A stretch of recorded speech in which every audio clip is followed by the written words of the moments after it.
కవిత active. బీఆర్ఎస్లో మొన్నటి వరకు హరీష్, కేటీఆర్ పోటాపోటీ ప్రోగ్రామ్స్. తాజాగా ఎమ్మెల్సీ ఎంటర్ కావడంతో పార్టీలో చర్చ. త్వరలో క్షేత్రస్థాయి పర్యటనలకు కవిత సిద్ధం.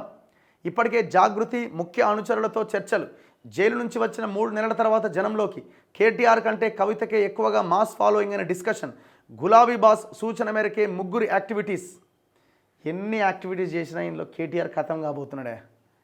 కవిత ఎంటర్ అవుతున్నదే కేటీఆర్ని ఖతం చేసేందుకు, డౌటే లేదల్లా. కేటీఆర్ని, హరీష్ని ఖతం చేయడానికి కవిత ఎంటర్ అవుతున్నది.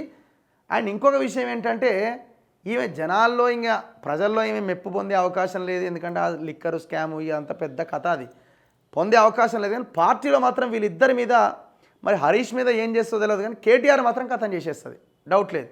ఇప్పుడు ఆమె ఎందుకు ఎంటర్ అవుతున్నదండి? ఇది చాలా సింపుల్ ఈక్వేషన్. ఇది సిచ్యువేషన్ ఏంటంటే, బేసిక్గా కేసీఆర్ ఫామ్ హౌస్లో ఉన్నాడు, ఈయన నడుపుతున్నాడు కథ. నేను మొన్ననే చెప్పిన ఇది. ఇప్పుడు ఎవరు రూల్ చేస్తున్నారు? కేటీఆర్ ఒక షాడో లాగా పనిచేస్తున్నాడు. అయ్యని ఆయన ఒకవేళ పొరపాటున నువ్వా అని చెప్పకుండా, హరీష్ చెప్పకుండా ఏం చేయకు, ఇద్దరు కలిసి చేయరు అని చెప్పినా, నువ్వు సైలెంట్గా ఉండు, నేను చేయాల్సింది నేను చేస్తా అని కేటీఆర్ గవర్నమెంట్లో ఉన్నప్పుడు కూడా బుల్డోజ్ చేసుకుంటే వెళ్ళిండు.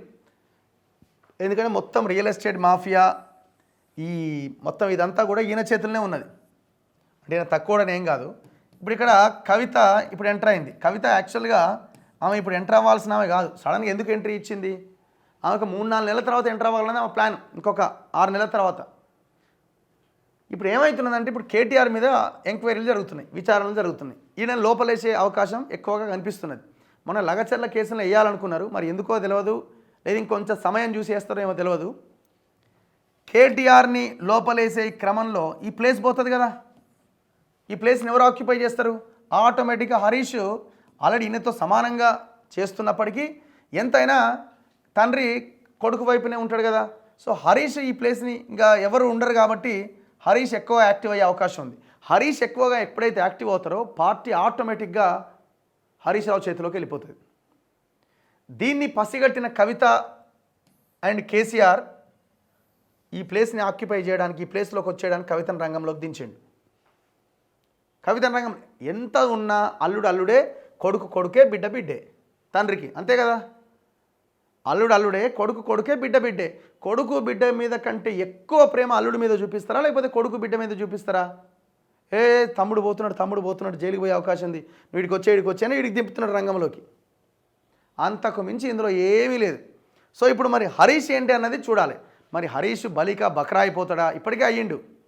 2018లో గెలిచిన తర్వాత మంత్రి పదవి ఇవ్వకపోతేనే ఇజ్జత్ పోయింది. అయినా కూడా మామ అని కూడా తిరిగితే ఉన్న క్రెడిబిలిటీ సగం పోయింది.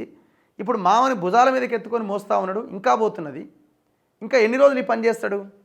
ఆల్రెడీ కాంగ్రెస్ కూడా మొత్తం బయటకు తీస్తున్నారు. మొన్న ఇలా ఉద్యోగాలు అమ్ముకున్నాడు ఆయన, లోకల్గా ఉన్న ఈయన దగ్గర 20 ఏళ్ళుగా పనిచేసిన ఆయన, హోంగార్డులు ఇప్పిస్తా, కానిస్టేబుల్ ఇప్పిస్తాను, వీడియోలు వస్తున్నాయి. ఇప్పుడు హరీష్ ఏం చేయబోతున్నాడు? అందుకే కవిత యాక్టివ్ అవుతున్నది. ఇప్పటికే జాగృతి ముఖ్య అనుచరులతో చర్చలు జరుపుతున్నదట. బీఆర్ఎస్లో మొన్నటి వరకు మాజీ మంత్రులు హరీష్ రావు, కేటీఆర్ మాత్రమే కీలకం.